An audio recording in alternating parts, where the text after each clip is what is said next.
और उन्होंने कांग्रेस को छोड़ करके आजाद हिंद फौज, आजाद हिंद रुपया और आजाद हिंद सरकार बना करके भारत को आजाद घोषित करके आजाद भारत के पहले प्रधानमंत्री बने थे। वो इस मुद्दे पर प्रधानमंत्री बने कि किसी भी देश की स्वाधीनता, किसी भी देश की सॉवरेनिटी इस बात के ऊपर निर्भर करती है कि उस देश का अपना रुपया है कि नहीं, अपनी सरकार है कि नहीं, सरकार अंग्रेजों की या किसी और की। कारण क्या है कि आप लोगों की जानकारी के बिना 1934 के अंदर एक ऐसा कानून पास कर दिया गया अंग्रेजों द्वारा जिसका नाम है reserve bank of India act, RBI act बोलते हैं जिसको, आरबीआई एक्ट 1934, जिसका पर्पस था, जिसका उद्देश्य था देश की जनता की सारी गाड़ी कमाई और उनके खेत खलिहान और उनके पूरे गांव और सारी सोना चांदी और संपत्ति को लूट करके अंग्रेजों के पास लेकर के जाना इंग्लैंड। ये उसका मकसद था आरबीआई एक्ट का। ये बात नेताजी सुभाष चंद्र बोस जानते थे। इस 1934 से पहले एक ऐसे शहीद हुए सरदार भगत सिंह, जिन्होंने सपना देखा कि समाजवाद की स्थापना हो, किसी एक आदमी को जरूरत से ज्यादा कमाने की इजाजत ना दी जाए जितनी उसको जरूरत नहीं, जितनी उसने मेहनत नहीं की। अगर उसके लिए मेहनत कोई और कर रहा है, मजदूर अगर उसके लिए मेहनत कर रहा है फैक्ट्री में, तो उसके मुनाफे का हिस्सा मजदूर को मिलना चाहिए। उन्होंने परिकल्पना करी कि समाज में सभी वर्गों को, सभी लोगों को एक साथ आगे बढ़ने का अधिकार होना चाहिए। इसी तरह से अलग अलग दौर में अलग अलग समाज सेवी और समाज सुधारक आते चले गए, अपनी अपनी बात रखते गए, लेकिन इस दौरान कोई भी ऐसा शख्स नहीं निकल कर आया जिसने उस समाज के लोगों के साथ हो रही ठगी और उनकी बर्बादी के असली कारण तक जाने की कोशिश की हो। इस कड़ी में अगर सबसे पहले और सबसे ऊपर किसी का नाम अगर आता है तो वो नाम आता है भाई राजीव दीक्षित जी का, जिन्होंने अपने पूरे जीवन के अंतिम सांस तक एक ही काम किया कि देश के अंदर अलग अलग जगह हर राज्य में जाकर के जहां 20 मिले 20, जहां 50 मिले 50, जहां लाखों मिले लाखों, लेकिन देश के लोगों को यह बताया कि आपकी गरीबी, आपकी बर्बादी, आपके बच्चों की बेरोजगारी, आपके घर के झगड़े, आपके गांव के झगड़े का कारण आप लोग नहीं हो। असल में यह व्यवस्था इस तरीके की बनाई गई है कि आपकी बर्बादी सुनिश्चित की गई है। ऐसे हालात पैदा किए जाएंगे, ऐसे कानून बनाए जाएंगे। खेती के 3 कानून बिल्कुल आपके सामने की बात है। 3 कानून आपके सामने बने और आपको पता ही नहीं चला, और सरकार में बैठा आदमी कहता है कि ये कानून आपके फायदे के हैं। अरे फायदे के हैं, पहले हमको बता तो दो। मैं और डॉक्टर अजय बलारा किसान आंदोलन के दौरान गांव गांव जाकर के लोगों को यह बताया करते थे कि पहले कानून में ये लाइन है जो बर्बाद कर रही है दुकानदार को, ये लाइन है जो बर्बाद कर रही है नौकरी करने वाले को, ये लाइन है जो किसान को बर्बाद कर रही है, ये लाइन है जो हाथ का काम करने वाले को बर्बाद कर रही है। इसी तरह दूसरे कानून में, तीसरे कानून में, तीनों कानूनों के अंदर क्या क्या गलत चल रहा है उन सब की जानकारी हम उनको लगातार दे रहे थे, लेकिन सरकार ने ये जानकारी नहीं दी। और साथ में सिर्फ उस कानून की बात नहीं कर रहा हूं, पिछले 10 सालों में आपकी जिंदगी को बर्बाद करने के लिए लगभग 150 कानून बना चुके हैं और आपको एक भी कानून के बारे में नहीं पता है। घर के अंदर डंगर रखने का, बिजली का, बीज का, खेत का, फसल बोने का, कर्जे का, बच्चे पालने का, बच्चों की शिक्षा का, पैसा लेने का, आधार कार्ड का, परिवार की संपत्ति को रजिस्टर कराने का, आपके फैमिली आईडी बनाने का, आपके वैक्सीनेशन का, या ऐसी तमाम तरह की चीजों के ऊपर, चाहे फैक्ट्री के अंदर काम करने वाला मजदूर हो, सड़क पर रेहड़ी लगाने वाला मजदूर आदमी हो, या कोई कंपनी फैक्ट्री में काम करने वाला कर्मचारी हो या सरकारी कर्मचारी, हर व्यक्ति का गला घोटने के लिए कानून बनाए गए। लेकिन किसी भी व्यक्ति ने आज तक, मैं गारंटी से कह रहा हूं, जनता सरकार मोर्चा के बनने से पहले यहां 70-70 साल के मेरे बुजुर्ग भी बैठे हैं और लोग भी बैठे हैं, आज तक किसी व्यक्ति ने गांव में आकर किसी को यह नहीं बताया कि कानून बनाए कैसे जाते हैं, बनाए कैसे जाने चाहिए और हमारी भूमिका उसमें सुनिश्चित कैसे हो। और जब लोकतंत्र कहते हैं तो लोकतंत्र में लोगों की सुने बिना कोई कानून कैसे बन गया, इस बात का जवाब कौन देगा? कानून बनने की प्रक्रिया समझिए क्या होती है। जब आपको यह समझ में आ जाएगा तब आपको अपना रोल भी समझ में आ जाएगा, और जब रोल समझ में आ जाएगा तो फिर आपको बाकी के कानून समझने के लिए लगभग आपको अपनी जिंदगी के 30 घंटे देने पड़ेंगे, 30 घंटे, तब जाकर बात समझ में पूरी आएगी कि इतना बड़ा खेल है ये। कानून कैसे बनता है इसकी एक बार झलक मैं आपको बताता हूं। चाहे विधायिका हो चाहे संसद हो, सबसे पहले जो व्यक्ति समाज में थोड़ा बहुत बदलाव करना चाहता है, उस बदलाव के चलते वो कोई कानून बनवाना चाहता है, सांसद हो या कोई विधायक हो या कोई पॉलिटिकल पार्टी हो, वो भी किसी सांसद के जरिए ही बिल पेश करती है। संसद में बिल पेश होगा, सबसे पहले वो व्यक्ति बताएगा कि मैं इस कानून के जरिए समाज के इस तबके के लिए इस कारण से ये नियम बनाना चाहता हूं, मैं चाहता हूं कि ये संसद ऐसे नियम बनाए। उस कानून, उस बिल की सारी एक एक कॉपी बना करके हर सांसद को दी जाती है। वो सांसद उसको पढ़ेगा, उसमें देखेगा अच्छा किसान का कानून है तो एक काम करते हैं, चाहे किसी के पास 2 मेंबर हो चाहे किसी के पास 2 लाख, हर किसान संगठन को वो चिट्ठी लिखेगा, उसको बोलेगा कि एक कानून पास हो रहा है, मतलब हमें पेश हो रहा है, इस कानून में ये चीजें दी गई हैं, आप अपनी राय दीजिए। वो किसान संगठन उस बिल को पढ़ेगा। जो सांसद को 2.5 लाख रुपया 3 लाख रुपया मिलता है भत्ता, वो ये फोटोस्टेट करवाने का मिलता है कि सारे संगठनों को फोटोस्टेट करवा के उसने बाई पोस्ट भेजना है। सबके पास जब वो कानून चला जाएगा, उसके बाद किसान संगठन उसको पढ़ेंगे, वो देखेंगे कि इसमें इस तबके का नुकसान हो रहा है, इसमें 2 एकड़ वाले किसान का नुकसान है, इसमें 15 एकड़ वाले का नुकसान है, इसमें समाज के इस तबके का है, तो वो उसका पूरा विवरण लिख करके उसमें क्या क्या कमियां हैं वो कमियां लिख करके सांसद के पास भेजेंगे कि देखो तुम्हारे इस कानून में, तुम्हारे इस बिल में, इस प्रस्ताव में ये गलतियां हैं, इन गलतियों को ठीक कर दो।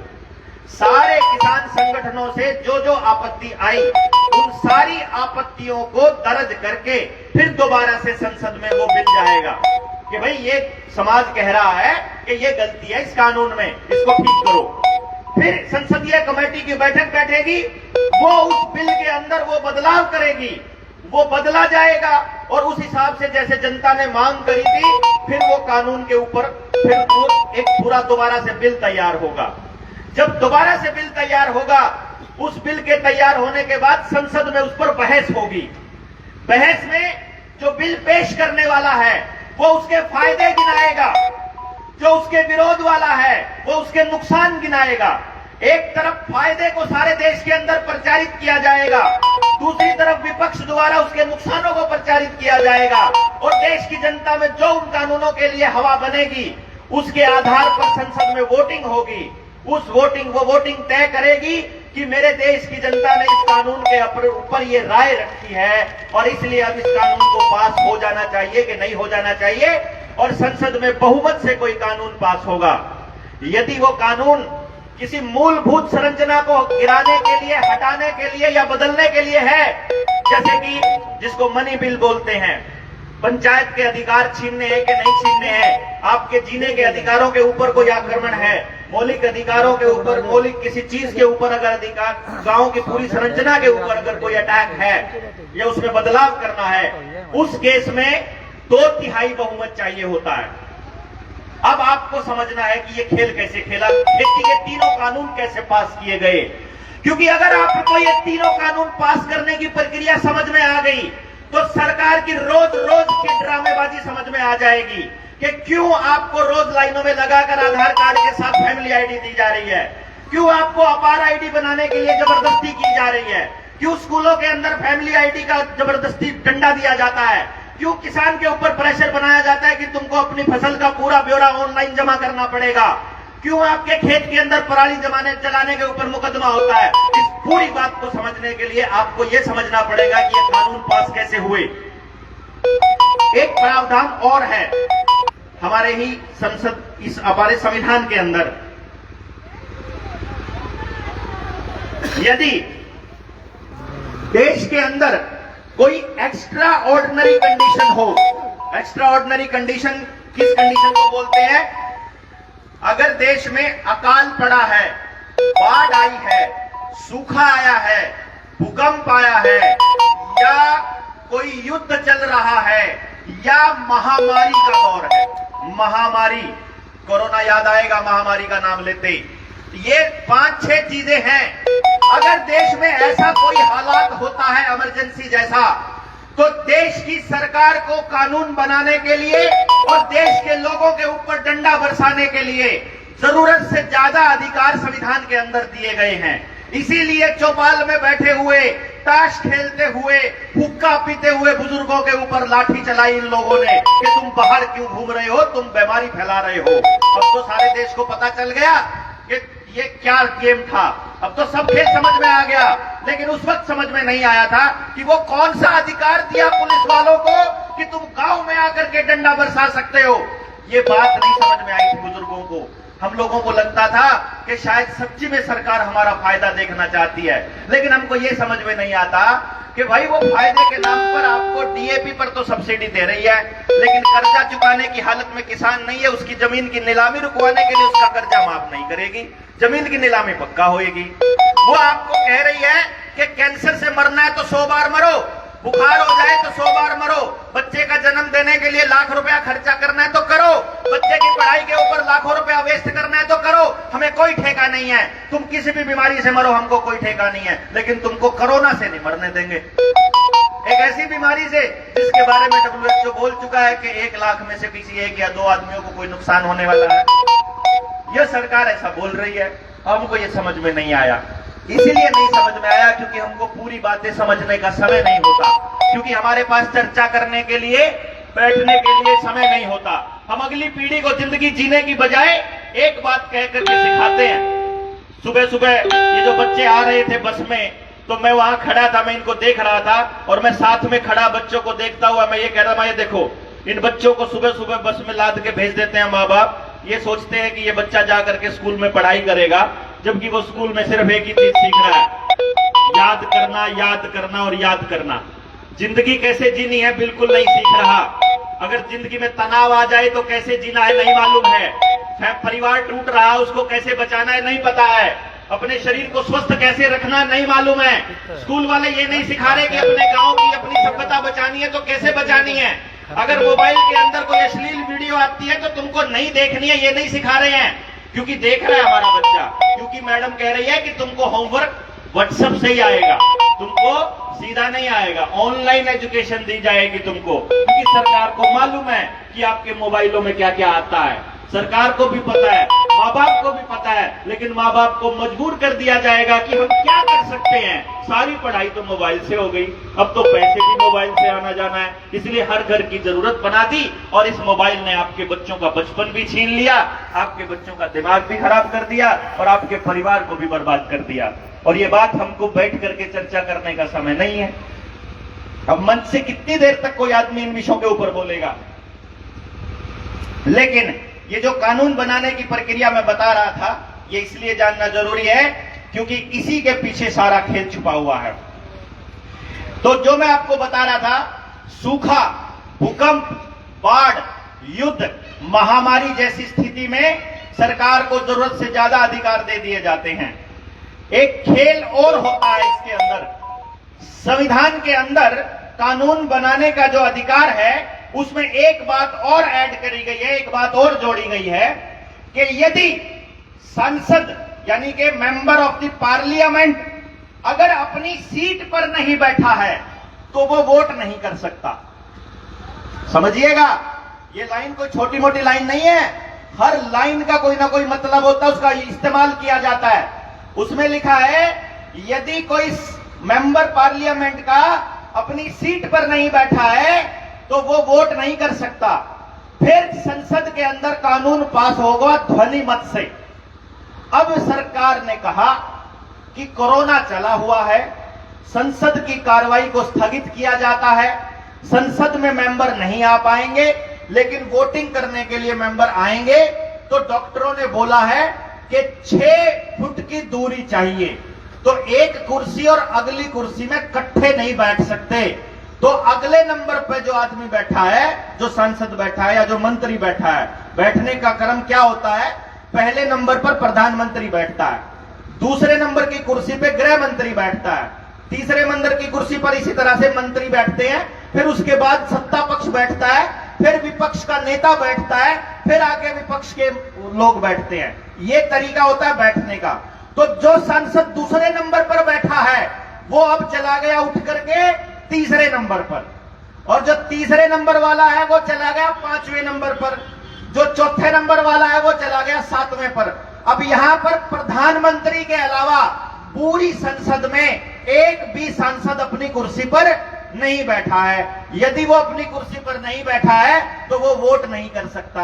अगर वो वोट नहीं कर सकता तो फिर वोटिंग के जरिए आपको सिर्फ ध्वनि मत से वोट करना है। अब मैं आपको संसद की कार्रवाई बता रहा हूं, मैं एक बात कह रहा हूं, मैंने कह दी मान लेते हैं।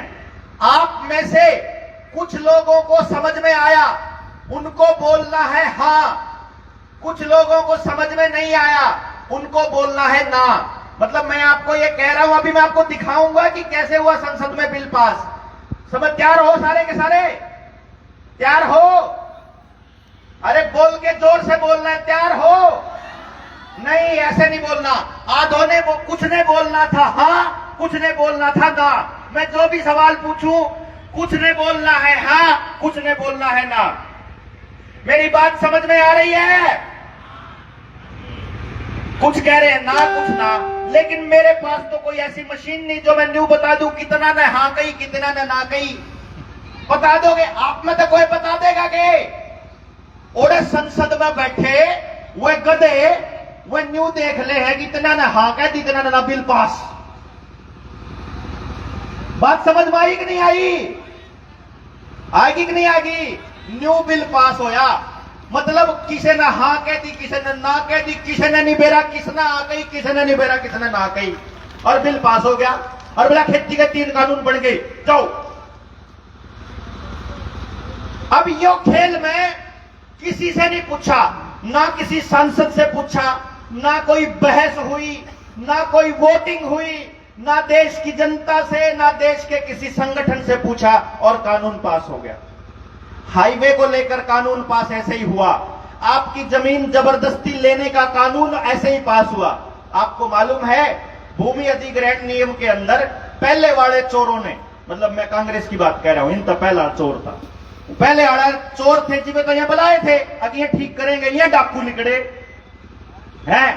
पहले वाले चोरों ने एक नियम बनाया था, कानून बनाया था कि भाई जमीन जब अधिग्रहण ले सकते हैं। अगर मान लो इस गांव की जमीन किसी फैक्ट्री के लिए या किसी रोड बनाने के लिए लेनी है, तो फिर जमीन जब ले सके हैं जब 70% जनता उसके ऊपर हाँ कह देगी। 100 में तो 70 जो मालिक है वह कह देंगे ठीक है जमीन ने ले जाओ, कोई दिक्कत को नहीं, और 30% की कोई बात नहीं है, फिर तो जमीन सारे गांव की ले सके सरकार। ऐसा कानून था। नया कानून क्या कह रहा है पता है? नया कानून ये कह रहा है एक भी आदमी की सहमति ना हो, सारा गांव अगर नाट दाओ 100 के 100 सकती सारे, तो भी जमीन अधिग्रहण हो सका है। ये नया कानून कह रहा है। उसमें क्या गया, मान लो किसी बड़े उद्योगपति को आपकी ये ग्राउंड की जमीन पसंद आ गई कि यार तो मेरा मॉल बढ़िया बनेगा, यार मेरी फैक्ट्री खूब बढ़िया बनेगी। आपने को रहे हो ग्राउंड तो हमारे बड़का के खेलन के काम आने का है, हमने दिया करते। बुलडोजर आ जाएगा, सेना आ जाएगी, बंदूक आ जाएगी, और जवारा 4 दीवारी खींच कर उसके ऊपर बोर्ड लगा देंगे, यह संपत्ति सरकारी संपत्ति है, इसको छेड़ने के लिए देशद्रोह का मुकदमा दर्ज कराया जाएगा। कुछ नहीं कर सकते, क्योंकि उसमें लिख रहा है कि भाई तुमको जो डीसी रेट है, जो सर्कल रेट है, थारे खाते में आ जाएगा। हमारा खाता क्यों कर बेरा लग गया? अरे सब कुछ ऑनलाइन आपको तो देने लाग रे, आधार कार्ड की गेल जोड़न लाग रे, बिजली का बिल, पानी का बिल, जमीन के कागज, ration card, driving licence, tractor के कागज, अपने खेत के कागज, अपना गैस का कनेक्शन, अपना और जितने कागज है सारे कागज दे तो दिए इन्हें सब बेरा। इस जमीन का कागज इसके नाम पे है, इस जमीन का कागज इसके नाम पे है, और इस आदमी का यो आधार कार्ड है, इसका ये इस बैंक में खाता है, इतना लोन है, इसका बालक इस देश में जा रहा है, इसका बालक इतनी उम्र का है, सारा बेरा इन्हें न्यू बेरा इनके घर में इतनी लड़ाई बाज रही है, इन्हें न्यू बेरा इनका पड़ोस में इतना ब्योत है, इन्हें न्यू बेरा इनकी इस पार्टी का नेता है, इन्हें न्यू बेरा सरपंच के इलेक्शन में कौन कौन इनका दुश्मन है, उन्हें के दुश्मना न लाके शामी खड़े कर देंगे। पंचायती बात कदे होवे नहीं, गांव की बात कदे होवे नहीं, गांव वाले आपस में बढ़े जाओगे कि यहाँ कांग्रेसी, यहाँ भाजपा के, यहाँ लल्लो के, यहाँ फलाने के, यहाँ ढिमके के, और वह आप भिड़ भिड़ का आपस में एक दूसरे की जड़ काटी जाओगे, और एक दूसरे की जड़ काटने में सारा का सारा सौदा वह ले जाएंगे। यो उन्हें पूरा प्लान बना रखा। अब इस प्लान को गांव वाले तो समझाओगा कौन? क्योंकि जब कोई समझान आ जाएगा तो फिर गांव वाले उन्हें समाधान पूछेंगे, समाधान पर चर्चा होने लग जाएगी, तो पॉलिटिकल पार्टियां के नीचे की जमीन साफ हो जाओगी। गांव के समझ में आ जाओगा कि भाई रहे या तो लूट चल रही है, लूट क्यों कर चल रही।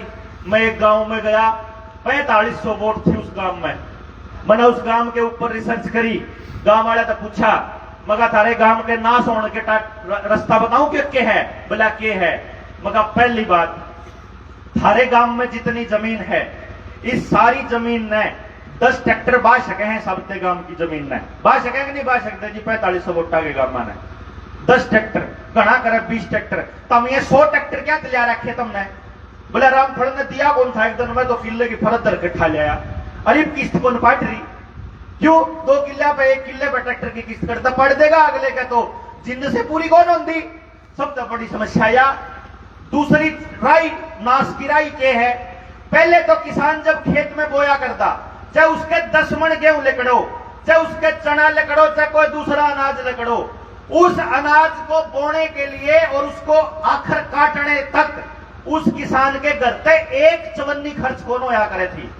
जितना भी अनाज था सारा का सारा बचत का था, सारा का सारा बचत था। और उस टाइम की बात आप कहा तो 1 किले में तो लगभग 3 ग्राम सोना ले लिया करते। या मैं उस टाइम की बात बताऊं, 1 किले में तो चाहे 5 मन हो चाहे 10 मन हो, ठीक कह रहा हूं बताऊ, 1 किले में तो 3 ग्राम सोना ले लिया करते आप। आज के टाइम पे पहले तो बीज मोल का लाओ, फिर पानी मोल का, फिर खाद मोल का, फिर दवाई मोल की, फिर उसमें स्प्रे मोल के, फिर मिंती मोल के, फिर कटाई मोल की, फिर तुलाई मोल की। सारी चीजा में इतना खर्चा हो जावे कि आमदनी के टाइम पे, जिस टाइम पे उसके किसान की जब फसल जाओगी मंडी में, उस टाइम पे तो कहते नहीं बा कौन मिले, तेरा तो नमी है, तेरी में तो, तेरी जीरी में तो नमी, तेरा गेहूं तो खराब, तेरे में दवाई, ये तो एक्सपोर्ट क्वालिटी फैलोगे, ईब तो भाई यो रेट मिलेगा। गेहूं तो बेचे 2000 रुपये और उसे गेहूं का बीज मिला 8000 रुपये। देखो के लूट हो रही है रे भाई। मारे गेहूं मारते दिन दिहाड़ा 4 गुना रेट करते हैं। जब टमाटर बेचने चल रहे किसान तो 5 रुपया किलो बिकेगा। 100 किलो टमाटर बिका 500 रुपया का, 500 रुपये लिया के धर लिए। और नेताजी ने उद्योगपति को वो नोट बना के ढाप के दे दिए। उसने मंडी में तो सारा टमाटर ठाका अपने स्टोर में धर लिया और स्टोर में धरते फिर टमाटर का रेट हो गया 250 रुपये। देखा होगा पिछले साल 250 रुपये, वो 500 रुपये जुड़से 100 किलो टमाटर बेच के ना कमाए थे, ईब लेके जाओगा ना वो किसान, उसने 2 किलो मिलेगा। 100 किलो टमाटर का 2 किलो टमाटर बना दे हैं। गेहूं मारा तो खरीदे 6 महीने की मेहनत करके ना मारा गेहूं तो खरीदे 2000 रुपये 2500 रुपये क्विंटल, मतलब 20 रुपये 25 रुपये किलो। उसे गेहूं ने वह कंपनी वाले सड़ावे और फिर उसका ब्रेड बनावे और आधी किलो का ब्रेड आवे 90 रुपया का। 1 किलो ब्रेड मिला 180 का। वो सड़े हुआ गेहूं 180 रुपये किलो आपा खरीदा। घर में दो भैया के बीच में दरार पड़ रही है, उनके बीच में दीवार खड़ी है घर के बीच में। एक भाई तो गोभी बेचे मंडी में बेच का 2 रुपये 5 रुपये किलो, और उसे का छोटा भाई नौकरी करके दुकान पे मेहनत करके सामने खरीद के लावा, उसे मंडी में तो 15 रुपये किलो। मतलब अपने घर का नाश अपने हाथ का बस सारे जने लागे पड़े करण में। मैं जिस 4500 गांव बोटा के गांव की बात बताऊं था, उस गांव में मैंने रिसर्च करी कि सबते गांव ने पूरे गांव में पूरे के पूरी जिंदगी में, यानी पूरे साल में, जिंदगी में कह रहा गलती है, पूरे साल में कितना गेहूं लागे है एक बार बताओ मेरे। 4 मनसा का अगर कुणबा हो 5 मनसा का, तो जी 5 क्विंटल गेहूं मुकदा कौन पूरे साल उन पे? क्यों जी 5 क्विंटल गेहूं मुकदा नहीं है पूरे साल में। 5 क्विंटल गेहूं की कीमत आज के टाइम पे अगर 2500 का भाव लावा तो कितने रुपया की पड़गी? लगभग 12,500 रुपया का पड़ गया। 5 क्विंटल गेहूं तो होगा तो सारा साल काट देगा, और उस 5 क्विंटल गेहूं ने बेच के न जो रुपया मिले 12,500, वो 12 दिन भी कौन चलता। मतलब यो खेल है, असली धन हमारा लेके और मारती ईसा धन दे दे हैं जिसमें कम में नहीं आंदा। हमारे टमाटर ले लिए 100 किलो, उसके बना दिए 2 किलो। यो एक काम अनाज गेल कर रहे, यो एक काम चने गेल कर रहे, यो एक काम डांगर गेल कर रहे, यो एक काम दूध गेल कर रहे, यो एक काम लासी गेल कर रहे, यो एक काम हमारे मनसा गेल कर रहे। मनसा गेल के ऊपर कर रहे, माँ बाप अपने बालक ने पाले, मेहनत लावे, उसके ऊपर उसने खुआवे पियावे, उसकी माँ आरी बीमारी में उसके ऊपर पैसा खर्च हो है, उसने पढ़ाने पे लाखों रुपया खर्च करे, और लाखों रुपया खर्च करके और फिर एक कंपनी का मालिक आकर काबिल नहीं है तुम्हारा बच्चा, वही जो से साइकिल पे कपड़ा बेचा करता रामजादा प्लास्टिक की मुच्छाड़ा जो काबिल होगा वो लागेगा। अरे हमारे घर में बालक पैदा हो रहे हैं, कबाड़ थोड़ा है, लेकिन एक आदमी वो कहता है कि काबिल नहीं है। अरे तेरे पे सीट कौन नहीं भाई? एक बात बताओ जी, मान लो 25,000 भर्ती लगेगी, अपन ने मान लिया हमारे पे 25,000 नौजवान हैं कि बेरोजगार? बालक तो बेरोजगार बालका की संख्या तो 30 लाख है। चाहे पेपर देकर लागो, चाहे सिफारिश लागो, चाहे पीछा देकर लागो, चाहे चौकरे लागो, 25,000 की भर्ती में 25,000 तक फालतू भी भर्ती हो सकेंगे? बताओ बुजुर्गों, नहीं हो सकते ना। तो बाकी के 30 लाख बड़का में तय 29,75,000 बड़का तय उनके माँ बाप रोज एक बात कहे, रेण दे तुम ज्यादा बकवास ना करे, तेरा पता तो 84 का पेपर भी कौन पटा? पाठना है कौन था? कदे भी नहीं पाठ सकता, क्योंकि आपके बच्चे के लिए रोजगार के रास्ते जानबूझकर बंद किए हैं। आपने जो एक लाइन बोली है ना, पिछले 30 साल तक मैं सुनने लग रहा, मेरा बापू मेरते ही गया करता, मारे दादा मारती गया करते, और आज आड़े आप कहो अपने बड़कन है गांव में कुछ नहीं दे रहा, अरे ते लकड़ ले खेत में कुछ नहीं दे रहा, माटी में माटी होने का कोई फायदा नहीं, गोबर में गोबर होने का कोई फायदा नहीं। आपा तो न्यू कमा, और अमेरिका वाले न्यू बेरा ला गया, अक माटी बना बात नहीं बनाई, बुआ घर में जुगर स्विमिंग पूल लाया करते, बुआ रेत के पूल लाने लग रहे।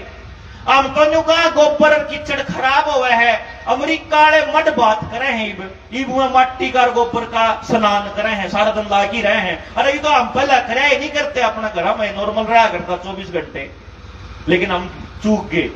मैंने जब उस गांव में पता करा कि पूरे साल में कितना गेहूं लागे, कितना चावल लागे, मेडिकल पे कितना खर्चा हुआ है, ट्रैवलिंग पे कितना हुआ है, खेत में कितना, ट्रैक्टर कितना, डांगर कितने हैं, डीजल कितना, पेट्रोल कितना, और बाकी खर्चे टोटल कैलकुलेट करे थे हमने सारे, एक एक चीज के, सब्जियां तई के भी। एक चीज का खर्चा बता दूंगा ना, उसमें गांव के आंख खुलेंगी क्यों तरीका, ये तो हमारा गांव में भी होने लग रहा है, और सारे हरियाणा में देखोगे, सारे देश में देखोगे, आप वही काम कर लग रहे हैं। क्या कर लग रहे हैं? 4500 वोटा का काम, 1350 बालक पढ़ने के लिए बाहर जाते हैं प्राइवेट स्कूलों में, वही 4-5 प्राइवेट स्कूल हैं, उन 4-5 प्राइवेट स्कूलों में फीस देने लग रहे। मैंने रजिस्टर में एंट्री करी थी, कितनी फीस दो हो पूरे साल पूरे महीने में, हिसाब लगाया था 4500 वोटा के गांव का 53 लाख रुपया महीने का, 5 स्कूल के मालिका की गोद में जाओ था, 53 लाख रुपया महीने का, साल का कितना होगा? 6 करोड़ रुपया साल का, 6 करोड़ रुपया साल का। मैंने को रहा एक काम कर लो, बस काम आड़ो, ज्यादा कुछ मत करो। 6 करोड़ रुपया धर लो अपनी चौपाड़ में और अपने बालक के 3 घंटे जो से वो बस में आण में जान में लावा है, वह 3 घंटे धर लो। जो आपके बालक जो आप पैसा खर्च करने लाग रहे, वो रुपया काम से बाहर जाना बंद कर दो। बस जुड़ से मास्टर उड़े पढ़ावे हैं, वह गांव में भी पढ़ाने आ सके हैं। जिसा स्कूल उड़ा है वो स्कूल मारा भी हो सके है। जिसी चीज सुविधा उड़ा है वो हमारे गांव में हो सके है। और गांव वाले मिलकर न्यू का जब 15 बालक फालतू एक मास्टर पे बालक नहीं होंगे। एक तो जितने नौजवान बालक शहर में गांव में घूमने लाग रहे हैं, सारे ने रोजगार मिलेगा, इज्जत मिलेगी, काम मिलेगा। और गांव के उत्थान में जब रोज सहायता करेंगे तो उनकी हिम्मत बढ़ेगी। गांव के मैंने कमे गांव के काम आ रहे नहीं तो इन तो कर रोज घर के कमे कर लेना है। और क्या करूं कमे कर ले क्या करूं, ना बाप ने बेरा क्या करना, ना मां ने बेरा, ना बालक ने बेरा, ना सरपंच ने बेरा, ना एमएलए ने बेरा, ना एमपी ने बेरा, ना सीएम ने बेरा, ना पीएम ने बेरा। क्यों? किसी ने बैठ के चर्चा कौन करी? चर्चा नहीं करी तो बेरा नहीं ला गया। इब न्यू करा खेल भाई, मार दो रे, टेक्नोलॉजी है, मार दो रे। और मैं इस पर काम करने पहला आदमी हूं। 3 साल की उम्र से लेकर किसी भी बालक के बारे में हम न्यू बता सका कि इस बालक पर यो टैलेंट है। परमात्मा ने इस बच्चे को ये दिमाग दे रखा है, यो बालक साइंटिस्ट बनने के लिए पैदा हुआ, यो इंजीनियर बनने के लिए, यो मिस्त्री बनने के लिए, यो टेक्निकल काम के लिए, यो खेलने के लिए, ये बैठा रहने के लिए, यो कंप्यूटर के लिए, यो लेखक बनने के लिए, यो कवि बनने के लिए, यो संगीतकार बनने के लिए, यो काम करने के लिए। अगर मान लो सब ते काम तय सारे जने माल मिलकर एक रास्ता काट ला कि हम हर बालक के बारे में पता कर जा और सारा गांव मिलकर गांव के गांव में ऐसा इंतजाम कर दे कि ना तो एक भी बालक ने पढ़ने के लिए बाहर जाना पड़े और ना एक भी बालक ने बाहर नौकरी करने के लिए जाना पड़े। कारण क्या है? एक नियम है कंपनियां का और सरकारी का, नौकर तो नौकर होया करे। पहली बात तो यह सब न बेरा होनी चाहिए। नौकर का ना दिमाग होता, नौकर की ना कोई औकात होती, चाहे सरकारी हो चाहे प्राइवेट हो। सरकारी नौकर का एक ही काम है, अपने आसपास घूम के देखो, चाहे कोई पुलिस वाला हो, चाहे डीसी हो, चाहे डीसी दफ्तर में लाग गया कोई क्लर्क हो, चाहे कोई मास्टर हो, चाहे पटवारी हो, चाहे तहसीलदार हो, चाहे कोई भी हो, सरकारी आदमी ने पिछले 10 सालों में ले लो, पिछले 20 सालों में ले लो, आपको कंट्रोल करने के अलावा कुछ नहीं किया। आपका कोई काम करने में उनका कोई योगदान नहीं है। आपका काम करना उनका मकसद नहीं है, आपका डेटा इकट्ठा करना उनका मकसद है। सरकारी आदमी का काम है गांव के लोगों को कंट्रोल करना, आपके बच्चों को किराए पर रखकर आपका सत्यानाश करवाए हैं। डीसी आप ही का बालक है, पुलिस वाला जो आपके ऊपर डंडा बरसा रहा है वो आप ही का बालक है। जिस आशा वर्कर ने, आंगनबाड़ी वर्कर ने आपको इंजेक्शन लगाने के लिए जबरदस्ती करी थी, वो आप ही की बुआ भतीजी बेटी थी, वो आप ही के बीच की थी। एक भुगतन लाग रहे, सारा के गोटे खत्म हो गए, किसी के सिर में दर्द हो रहा, किसी के आंख चली गई, कोई हार्ट अटैक होने लाग रहा, ब्रेन हेमरेज होने लाग रहा है, मरन लाग रहे रोज की रोज। ये बेरा ला गया कि नाश कर दिया सबसे गांव का। लेकिन कौन थे? मैं आप ही के बीच के लोग थे। ये तो काम है जी सरकारी नौकर का। ये कर लो प्राइवेट नौकर का खेल। प्राइवेट कंपनी का एक नियम है कि अगर आपका बच्चा 10 लाख रुपए महीने का काम करेगा तब जाके उसको 1 लाख की तनख्वाह मिलेगी। जय अगर आपका बालक किसी कंपनी के लिए 10 लाख का काम कर सके है तो वो अपने लिए नहीं कर सकता गे, वो अपने गांव के लिए नहीं कर सकता गे, वो नहीं कर सकता, कर सके। लेकिन बैठ के इस पर चर्चा काम करने की किसी ने फुर्सत को नहीं। जब आप काम करने लगाएंगे ना इसके ऊपर प्रैक्टिकली होगा कि पॉलिटिकल पार्टियां के जो से पालतू गुर्गे हैं, गले में पट्टा पागी रखे हैं, वह आवेंगे, उन्हें देखेंगे नेताजी की तो कुर्सी गई, वो बीच में टिक के तोड़ेंगे। किसी तरह इनकी मीटिंग सफल ना हो। 2-4 बड़ी से इसे नकम्या की पहचान कर लो, गांव वाले इकट्ठे बैठ के इस पर चर्चा करने लग जाओ। जनता सरकार मोर्चा के ट्रेंड साथी मार दो, 100-150-200 साथी हैं इस टाइम पे। जब कहोगे आपके गांव में हर मुद्दे के ऊपर चर्चा करने के लिए आ जाएंगे और आपको बता देंगे कि 2 रास्तों में से कौन सा रास्ता ठीक है। एक रास्ता तो यो कि सारे जने कमाओ, कमा के पैसा इस तरीके से एक दूसरे को दो कि मेरा पीसा इस दो रहा है, इसका पीसा इस दो रहा है, सारे गांव का पीसा गांव में घूमता रहा है। इसमें गांव की तरक्की होगी या सारा गांव अपनी नौवा की लहू पसीने की कमाई कंपनियों को देते रहेंगे, उसमें कंपनी तरक्की होगी। गांव का रुपया गांव में रहने का फायदा है कि बाहर जाने में फायदा है जी? गांव के गांव में रहने का। 1 रुपया गांव से बाहर नहीं जाओगा किसी भी चीज के ऊपर। अगर गांव वाले बैठ के इसके ऊपर चर्चा करेंगे तो सिर्फ एक रुकावट है इसके अंदर सारी की सारी प्रक्रिया में। वह रुकावट है कि हमारे ऊपर कर्जा इतना हो रहा है, हमारा नाश इतना हो रहा है कि जो आपकी व्यक्तिगत जमीन है, किसान की सारी जमीन, किसी का 30 लाख का किला, किसी का 40 लाख का किला, जाके देखोगे बैंक पे गिरवी पड़ा है किसान क्रेडिट कार्ड के नाम पे 1 लाख में, किसी का 1.5 लाख में, किसी का 70,000 में। बेरा लाख है अब पीछे पर न कोनी। जिस टाइम पे 6 महीने पूरे हो जावे हैं और किस्त भरने का टाइम आवा है, जब नया पुरानाकरण का टाइम आवा है, उस टाइम किसान अपने पड़ोसी पे, रिश्तेदार पे, भाईचारे पे किसी पे उधारा ले उधारा लेकर बैंक में नया पुराना करका हुआ है। उसके पास कोई पैसा नहीं है चुकता करने के लिए। एक टाइम मैं आपको बता देता हूं, 2 महीना पहले इस सरकार ने गौतम अडानी को एग्रीकल्चर फाइनेंस दे दिया है। यानी कि जितने भी कोऑपरेटिव बैंक हैं आने वाले टाइम में गौतम अडानी के होने वाले हैं। और आप में से किसी के पास भी अपनी जमीन का कर्जा उतारने का पैसा जेब में नहीं है।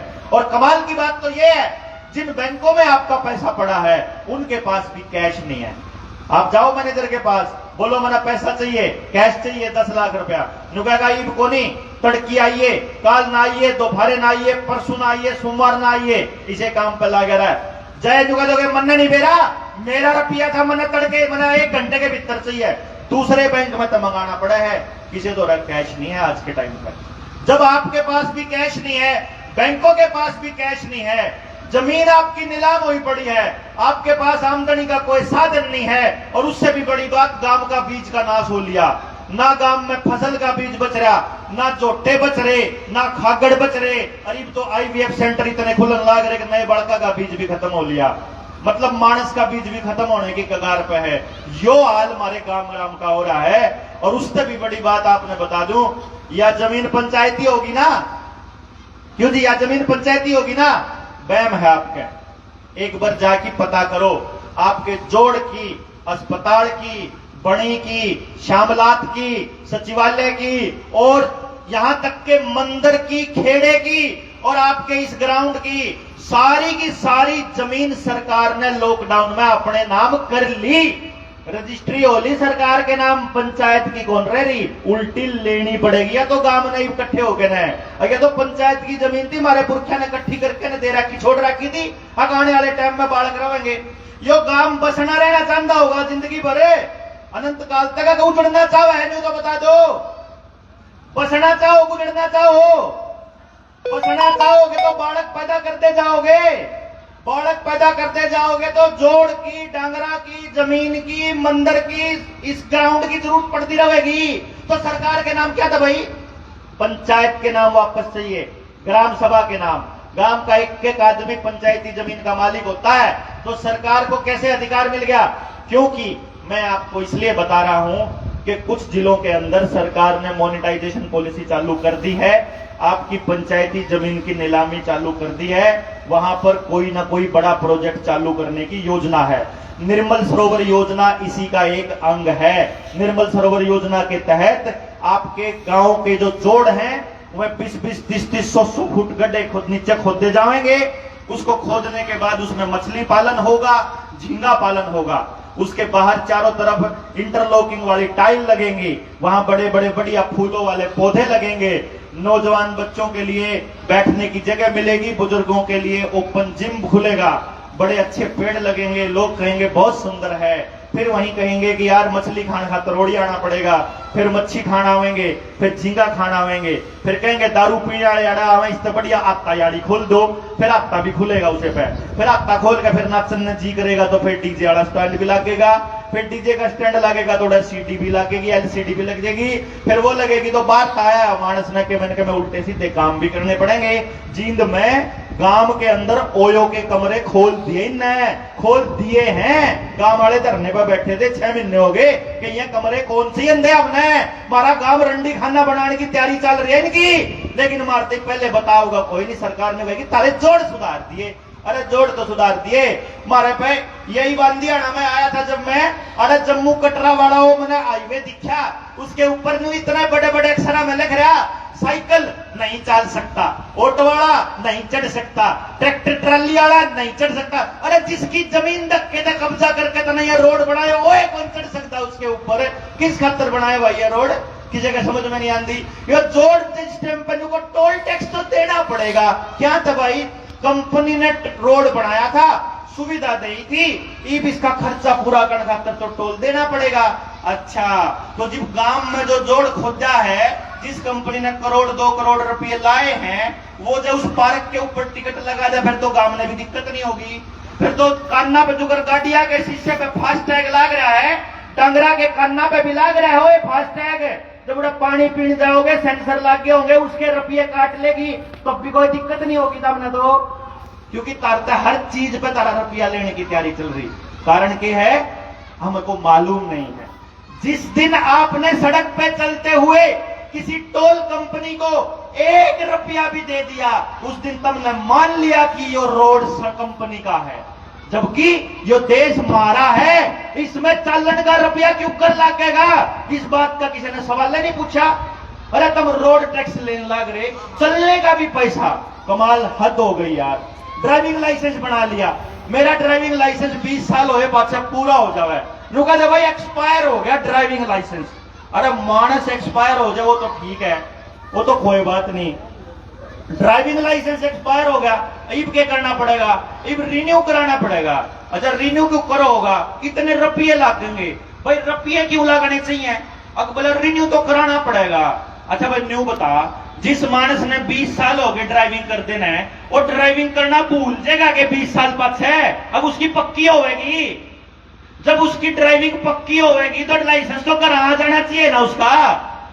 उस पर रुपये लेकर दोबारा लाइसेंस बनाने का कौन सा तुक है? ना जी, मारे समझ में कौन आंदा, मारे समझ में न्यू भी नहीं आंदा कि आपकी जेब में पड़ा हुआ जो सा नोट है ये नकली है। फिर आपने नहीं पता ना, आरबीआई ने लिख के दिया हमारे को, आरबीआई ने लिख के दिया कि आपकी जेब में जो नोट है जो हमने छापे हैं ये नकली है।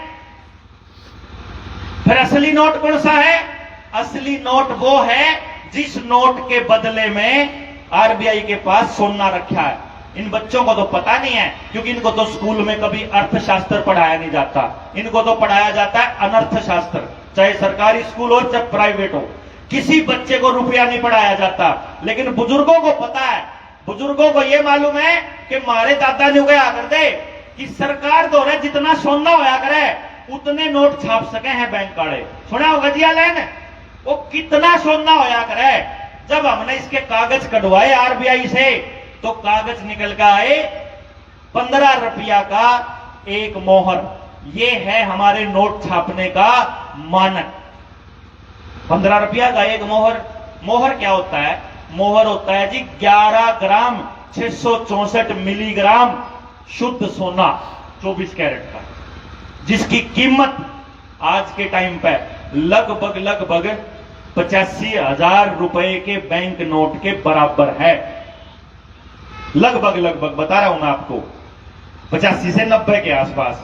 मन ने इसका कैलकुलेशन करा कि भाई इसका मतलब ये हो गया 11.664 ग्राम को अगर 15 से भाग देते हैं तो निकल के आता है 777 मिलीग्राम सोना 1 रुपये में। हमने सरकार से पूछ लिया, भाई यू रुपया है, ये गोज में है, ये रुपया है के? पता चला कि ना, मारे बुजुर्ग तो इन्हें बचपन से सुनता लग रहा। मेरा दादा मेरी दादी तीन उगा करता, जब पीछे चाहिए करते ना जुगर बुआ आएगी आया कर दी तो छोरी के हाथ में थोड़े रुपये दर दिया कर दे, तो दादा कदे न्यू कौन कहा करता? दादी तक दिए 10 रुपये, छोरी का हाथ में दर दो, वो न्यू क्या करता? दिए 10 का नोट। नोट मतलब पर्ची, जो करे आड़ती पर्ची दे दिया करे 600 लीटर डीजल की, और उस पर्ची लेकर आप जमा पेट्रोल पंप पर डीजल ले लिया करे किसान।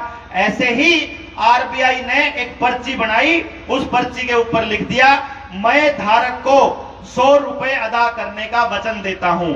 100 रुपए सोने के रूप में रख लिए आरबीआई में, और उस 100 रुपए की पर्ची दे दी मारता है, तो वो 100 रुपए में चलने लग गया।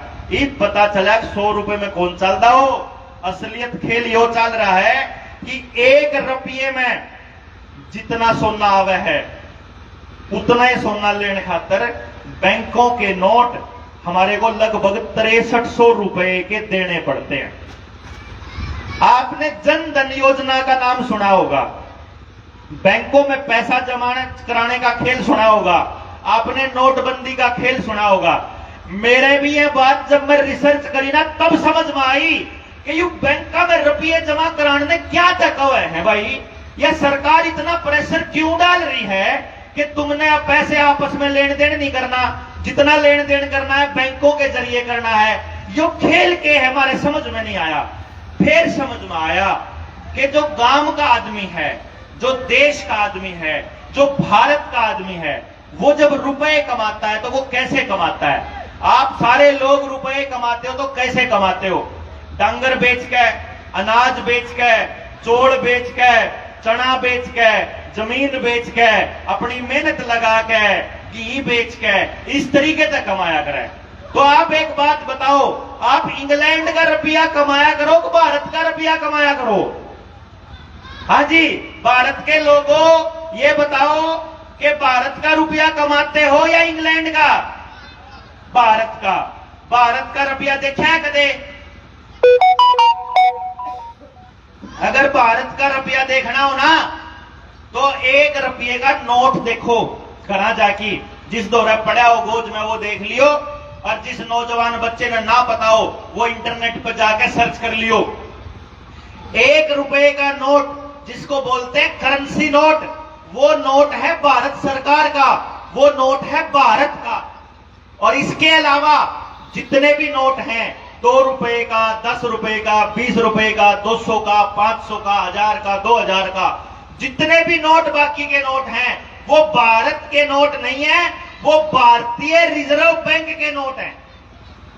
भारतीय रिजर्व बैंक के नोट है, वो बैंक नोट, प्रोविसरी नोट बोलते हैं, जिसमें गवर्नर के साइन है। और रुपया देखो, 1 रुपए का नोट और 1 रुपया दोनों अलग अलग हैं। जैसे सोने का बट्टा हो या चांदी का बट्टा हो, चाहे लोहे का बट्टा हो, 1 किलो का बट्टा 1 किलो का हुआ है। अपन जो कौन क्या करते, 1 किलो का सोने का बट्टा।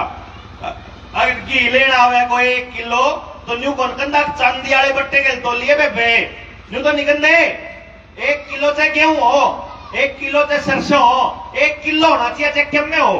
किलो का मतलब किलो, यानी किलो वजन को बोलते हैं, किलो उस धातु को नहीं बोलते।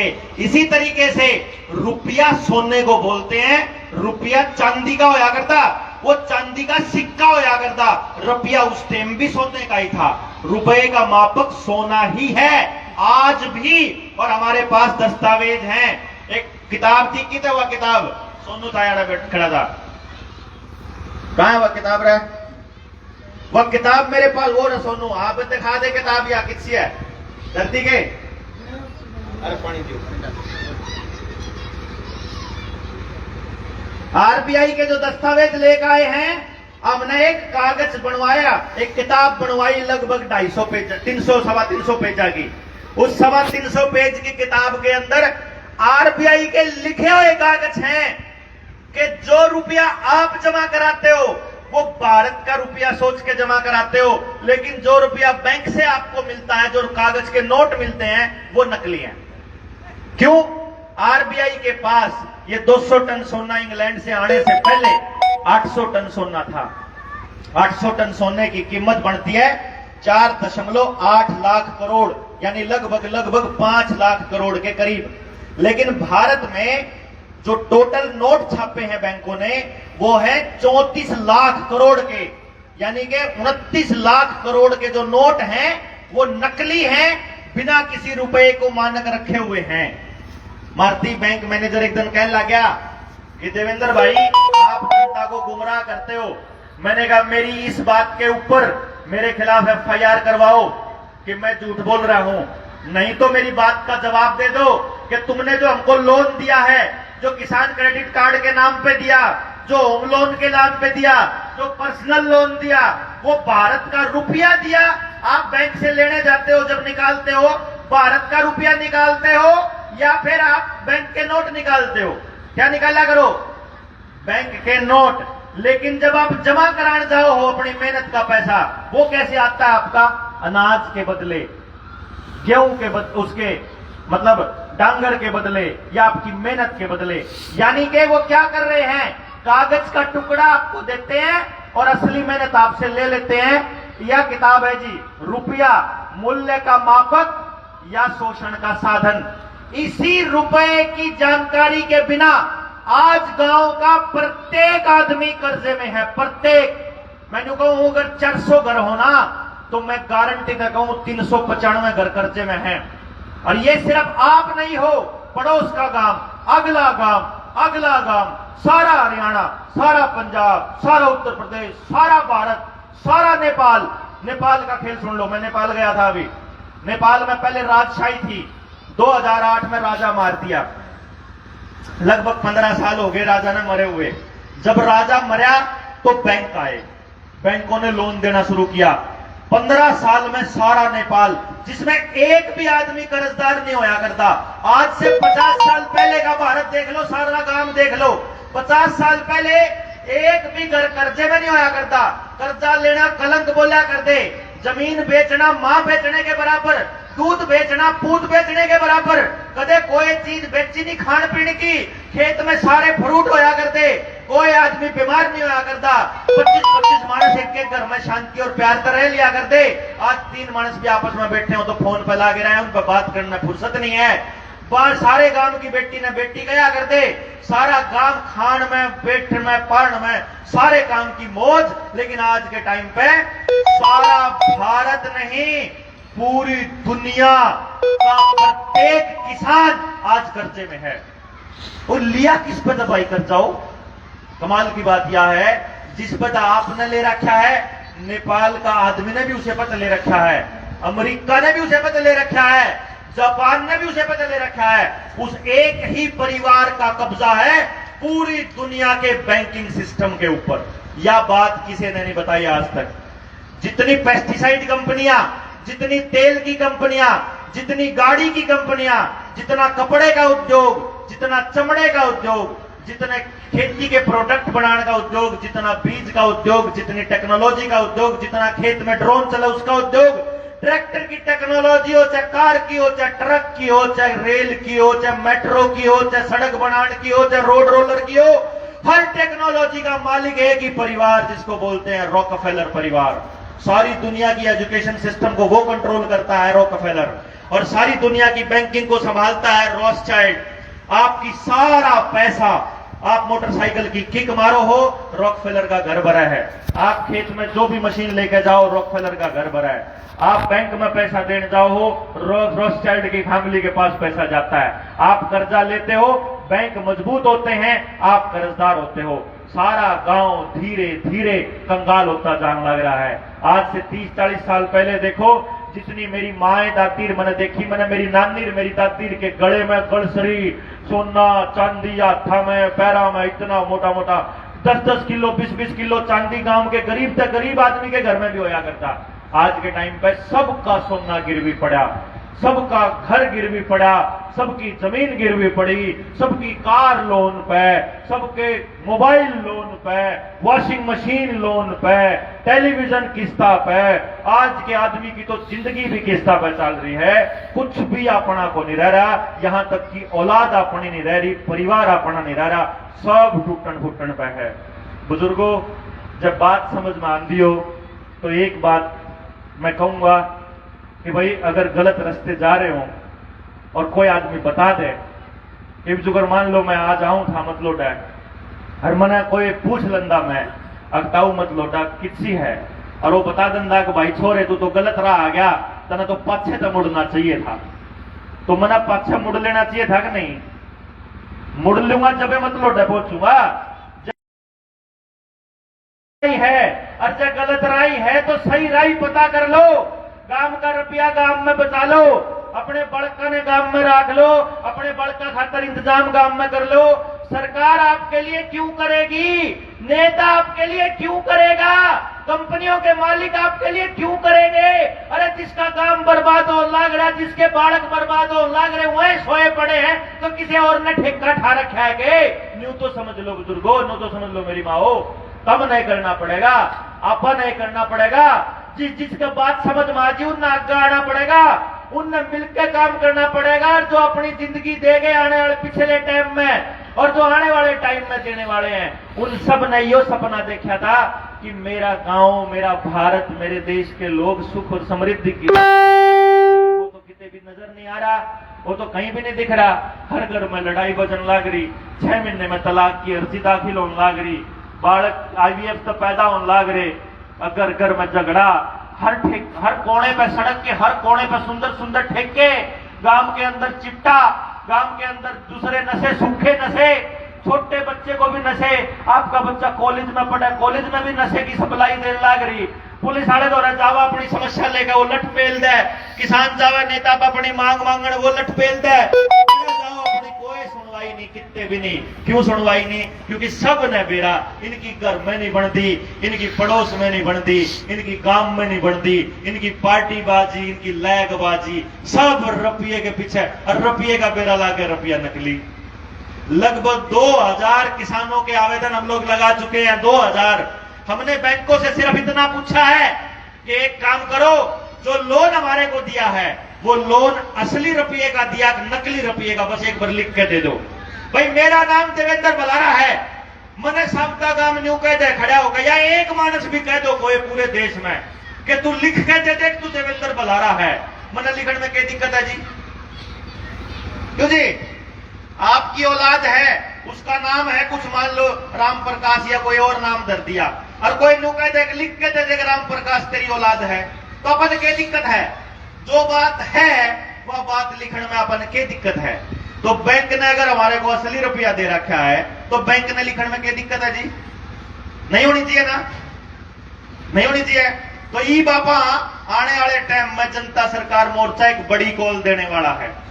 लगभग 1 लाख लोग समझे हुए, और जिस दिन वो लोग इकट्ठे होते हैं उस दिन पूरे भारत को इन बैंकों के चंगुल से, आपकी जमीन को और सारे मकान, दुकान, गाड़ी, सारे भारत के प्रत्येक व्यक्ति को कर्ज मुक्ति का ऐलान करने वाले हैं कि जो भी आदमी ये आवेदन भर देगा, एक भी आदमी का कोई कर्जा नहीं। लेकिन पंगा तो यो है, गाड़ी तो आपने बुझा दी, पंगा की है कि उड़त तो कर्ज मुक्ति का ऐलान करांगे और सारे जने अगले दिन फर्द लेकर फिर पहुंच जाएंगे कर्जा लेने। फिर अरे कर्ज मुक्ति करना समाधान नहीं है। दोबारा से हमारी अगली पीढ़ी कर्जे में ना जावे, यो इंतजाम करना हमारा काम है कि रुपया गांव से बाहर नहीं जाना चाहिए, यो इंतजाम करना। अच्छा क्यों करे करो, हमने नहीं बेरा भाई, यो रुपया गांव के गांव में रह जाओ, चाहे किससे का चला जाओ, चाहे सारा रुपया एक मानस के चला जाओ, कम से कम गांव का तो होगा वो मानस है। गांव के बाहर कंपनी दौरे नहीं जाना चाहिए।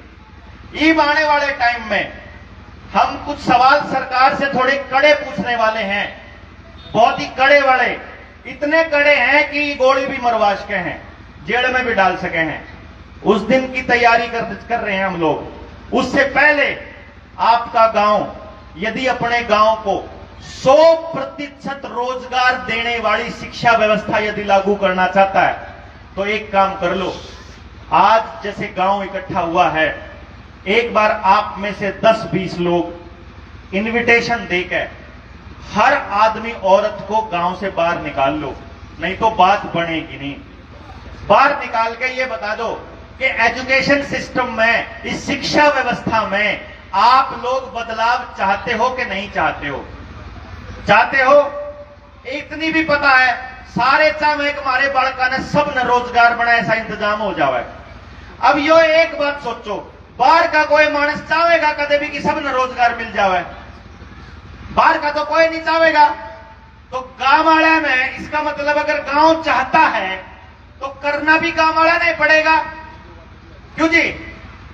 तो एक काम कर लो, जितने भी नौजवान साथी यहां हैं जो पढ़े लिखे अनपढ़, मेरी माएं, माताएं, बहनें जितनी भी हैं, जो भी इस मिशन के अंदर अपने गांव को 100% रोजगार देने वाली शिक्षा व्यवस्था में शामिल करना चाहता है, वो आदमी रोहतास भाई दो रहे, रोहतास फौजी दो रहे, अपना नाम लिखवा दो। वो जब अपना नाम लिखवा देंगे, उन लोगों के पास एक ट्रेनिंग आवेगी, घर बैठे, कितने नहीं जाना, कहीं भी नहीं जाना, घर बैठे आओगे। एक ट्रेनिंग मिल जाएगी आपने।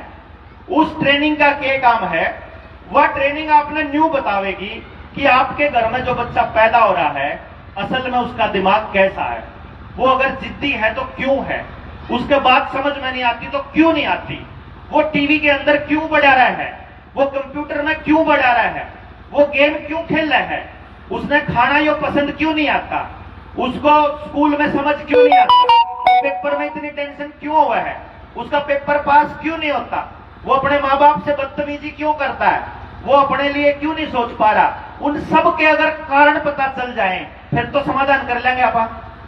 फिर मैं आ जाऊंगा दोबारा कि गांव के 20, 25, 30 बालक उस ट्रेनिंग ने घर बैठे पूरे कर लो, जो कर मैं कहूं न्यू घर बैठे, कोई रुपया नहीं लगता, किते जाना नहीं, किसी की रिक्वेस्ट नहीं करनी, घर बैठे बैठे थोड़ा कागज काले करने, ये कागज काले कर लो। जे तारा गांव के 20, 25, 30 मानस में कागज काले करने तैयार हो जाए तो मैं चंडीगढ़ तक गांव मानने तैयार, जब हमें तैयार नहीं तो फिर अब हमने ठेका नहीं ले रखा, तो तारा काम बर्बाद होगा, खराब होगा, अगर तुमने फुर्सत नहीं फिर हमने क्या की फुर्सत है भाई, हम पहले थोड़ा फिरा। मैं तो एक बालक का टैलेंट पता करने का 1.5 लाख रुपया लेता हूं, जब किसी ने मेरे को अपना बालक दिखाना हो तो, अरे यह चीज सिखाने का पहले 10.5 लाख रुपया लिया करता। लेकिन 2016 में एक बात समझ में आ गई कि इतनी महंगी फीस नॉर्मल माँ बाप नहीं दे सकता, तो मैं भी सारा का सारा काम अमीरा का ही करने लग रहा, क्यों मैं जरा सारे अमीर मानस आया करते, अब अमीरों के ही बच्चों का फायदा करूं था। जिस गांव में तो उठ कर मैं जा रहा उस गांव का तो मैंने कि मैं कराया ही नहीं, जिन गांवों में असली मानस बैठे हैं, लड़न वाले मानस बैठे उनका तो कुछ कराया ही नहीं, उनका तो लोग भी चूसन लाग रहे, मेरे वर्गा भी ये काम कर लेगा तो मेरे मरून अंग्रेजा मरून कंपनियां में के मतलब फर्क रह जाएगा। इसलिए मैंने ये निर्णय लिया था कि गांव से कभी भी 1 रुपया भी लेकर शहर में खर्च नहीं करूंगा, इसका मैंने प्रण लिया था।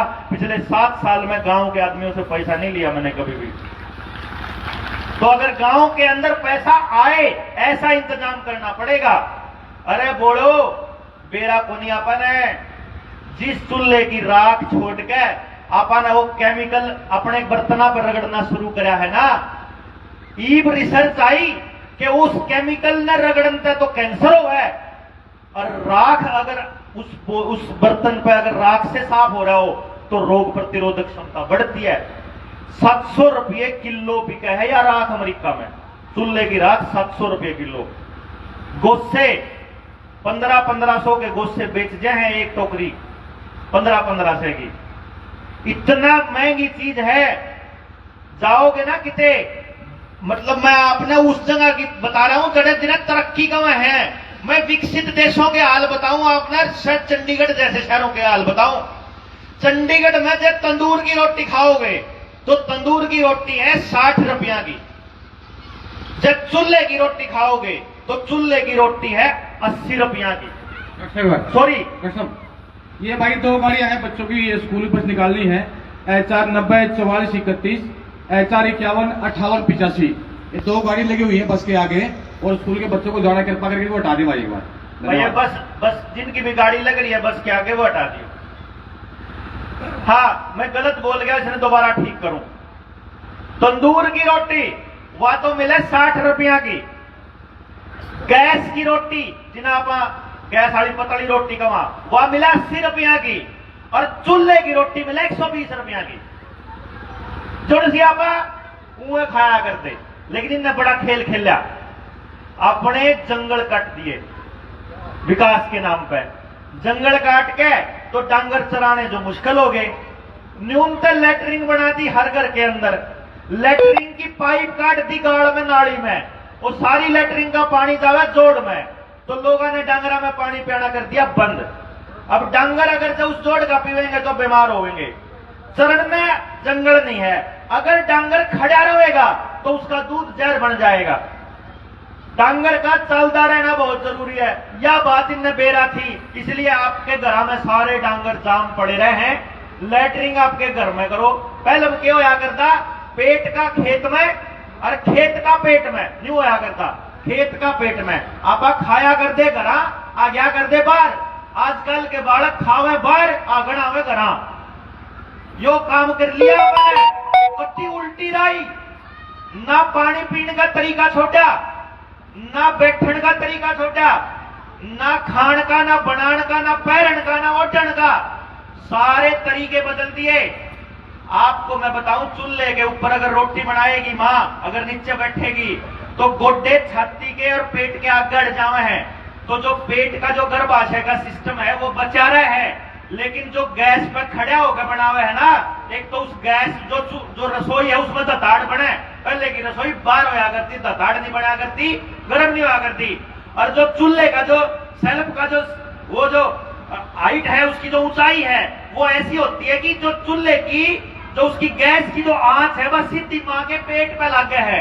उस टाइम पे, जिस टाइम पे पीरियड्स का टाइम हुआ है, जब वो मासिक धर्म का टाइम हुआ है, उस टाइम पहले शरीर में इतनी गर्मी हुआ है, अगर रसोई की गर्मी और आ जाओगी तो गर्भाशय का कैंसर होगा। या बात इनमें बेरा थी, या गैस जाए थे दी गई थी। उज्ज्वला योजना में न्यू कौन था, अठारी आंखा की बहुत चिंता थी इन्हें, आंखा की चिंता होती तो चश्मे फ्री में देने थे। और बाकी सियासत का तो यो हाल होया करे, पहले आंख फोड़ा करे फिर चश्मे दान दिया करे, पहले नंगड़ बनाया करे फिर कंबल दिया करे, इनका तो यो ही काम होया करे। तो पहले नाश करेंगे और फिर जो कहेंगे थारे खातर करन लाग रे, 5-5 किलो अनाज लेने खातर आ जाओ, लाइन में लाग जाओ। 5 किलो अनाज गांव में मिला है ना, अगर किसी ने पूछ के देखियो, सारे अनाज पर केमिकल छिड़क के देवे, कैंसर होने वाला। डांगर भी खावेंगे तो सारा कुड़बा कैंसर होगा, इन्हें फेंक दो। जो भी फ्री की चीज मिली है आज तक उसने नाश करा है, चाहे पेस्टिसाइड हो, चाहे यूरिया हो, चाहे हाइब्रिड बीज हो, और चाहे बुढ़े ने मिलने वाली पेंशन हो। इस देवीलाल ने जो नाश करा कर तोड़ दिया इन्हें, 100 रुपया पे पूरे परिवार नाश हो जाया करते। अरे बूढ़ा बोला, बूढ़े ने मरोड़ है पेंशन की, अच्छा तेरे 100 रुपया पे इज्जत कराएंगे क्या हम तेरी? अरे हमारा तो कल्चर है बुजुर्गों की सेवा करना। 100 रुपये इज्जत कौन करवाया करते, 3000 रुपये 10,000 कौन इज्जत करवावे? हमारा आचरण इज्जत करवावा है, हम जो सिद्धांतों पर लड़ा हुआ इज्जत करवावा है। रुपया इज्जत कौन करवाता? जब रुपया इज्जत करवाता ना तो कई 1000 करोड़ के मालिक इलेक्शन लड़न कौन बाजे थे, वो इज्जत के चक्कर में बाजे। रुपया तो गणा है, इज्जत तो कोनी। कुत्ता जिसी जात है जहां चुनाव जीतने खातर करोड़ों रुपया खर्च करा मैं। आपने जो समझना पड़ेगा, इज्जत रुपयों से नहीं खरीदी जाती। आप अपने बच्चे से प्यार करोगे, ऐसा कदे हो सके कि आपका बालक 10,000 रुपये कमाओ तो थोड़ा प्यार करूंगी, बेटा तू 1 लाख कमाओगा ज्यादा प्यार करूंगी। मां कह सके कदे अपने बालक ने, बालक से 1 रुपया ना कमांदा हो, मां ने तो उतना ही प्यारा हो है। तो इसका रुपये का क्या खेल, रुपये का क्या मतलब? रुपया ये लाया गया आपके परिवारों को तोड़ने के लिए। जितनी भी पेंशन मिलती है सरकारों से, जितनी भी सब्सिडी मिलती है, जिन बुजुर्गों ने वो चीज फ्री में ली, आज उनकी औलाद उसकी महंगी कीमत अदा करने लग रहे हैं। एक बार देख तो लो, जिसने सबसे पहले पेस्टिसाइड गिरे थे, सबसे पहले कैंसर उन्हीं के घर में आया था। जिसने भी, जो जिसके घर में तक गाय गई थी, जिसके घर में तक गऊ गई थी, समझ लियो सबसे पहले घर न्यारा होया था। मारे जिब डांगर भी हमारे घर में, मैं बताऊं आपने, मेरे दादा की बात मेरे याद है। मारे वो मलाई खाने की आदत थी, सांझ वाली लाल मलाई मेरे दादा ने 4 बजे पास है। एक बार मैं रोटी लेकर गया, उस दिन मलाई कौन थी, क्यों? उस दिन मैच नाट की थी। पहले हुआ करती 26 मैच, जिब रह गई थी 2। तो जब मैं लेकर गया रोटी तो मेरा दादा बोला मलाई नहीं है आज की, इधर के ले आया। मगर मलाई को नहीं, मैच नाट की।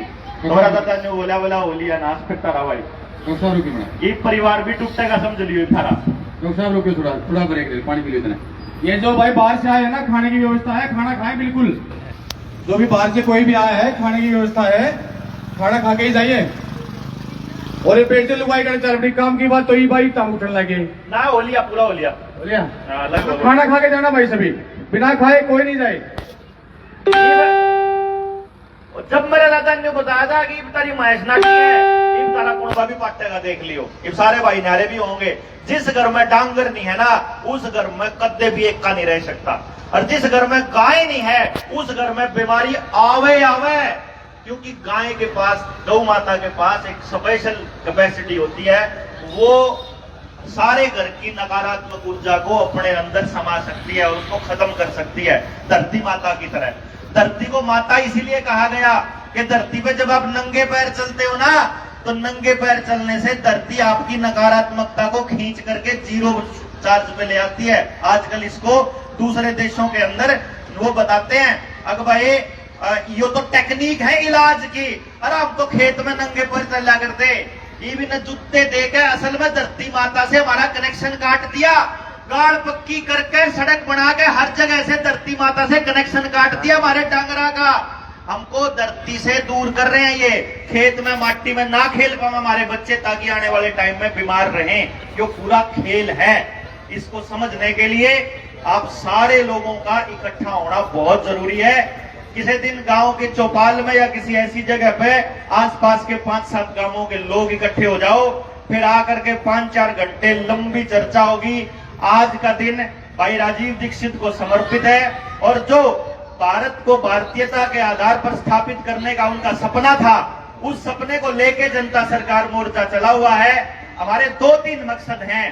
पहला जो हमारा मकसद है वो ये है कि जल, जंगल, जमीन और जानवर, इन चीजों पे फैसला लेने का अधिकार गांव का होना चाहिए। कोई सरकार फैसला नहीं लेगी, कोई डीसी फैसला नहीं लेगा, कोई तहसीलदार नहीं। गांव की जमीन है, गांव फैसला लेगा। मेरा एक घर है, 100 गज का प्लाट है, मैं नहीं बेचना चाहता, तो सरकार की कोई कैपेसिटी नहीं कि उसको एक्वायर कर ले। मैं तो अपनी जमीन में 5 करोड़ के हिसाब से बेचना चाहूं भाई, मेरा अधिकार होना चाहिए। न्यू कौन सा अधिकार हो गया कि सरकार खाते में पीछे बेच देगी और करो जमीन खाली? ये तो तरीका गलत है। दूसरा हमारा उद्देश्य है कि प्रत्येक गांव में और पूरे समाज में एक ऐसी व्यवस्था बनाना जिसमें शिक्षा, स्वास्थ्य, न्याय, राजनीति, खेती और धर्म, इन 6 चीजों में से पूंजीवाद को निकालना खत्म करना है।